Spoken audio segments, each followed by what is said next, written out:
பேசிக்கொண்டே இருப்பவர்களை விட பேசாமல் இருப்பவர்களே அதிகம் சாதிக்கிறார்கள். சண்டை என்று வந்துவிட்டால் யாராவது ஒருவர் பேச்சை குறைத்து விடுங்கள். அந்த சண்டை அத்துடன் ஓய்ந்துவிடும். விநாயகர் இருக்கிறாரே, அவரை போல் மௌனச்சாமியை எங்கும் காண முடியாது. வியாசர் மகாபாரத கதையை சொல்ல சொல்ல விநாயகர் எழுதி கொண்டிருந்தார். கதை முடிந்தது.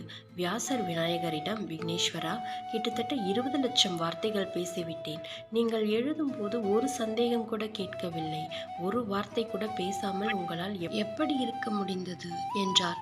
விநாயகர் சொல்வார், முனிவரே, விளக்கில் முழு அளவு எண்ணெய் இருந்தாலும் சரி, பாதி அளவு இருந்தாலும் சரி, எரியும் சுடரின் அளவு ஒரே மாதிரியாகத்தான் இருக்கும்.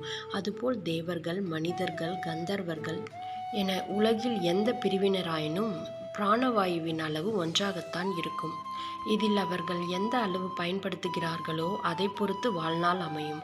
வாயை அடக்கினால் தீர்காயுள் கிடைக்கும், அத்துடன் வாழ்நாள் சிறக்கும். அதனால் எனக்கு மௌனமே மிகவும் பிடிக்கும்.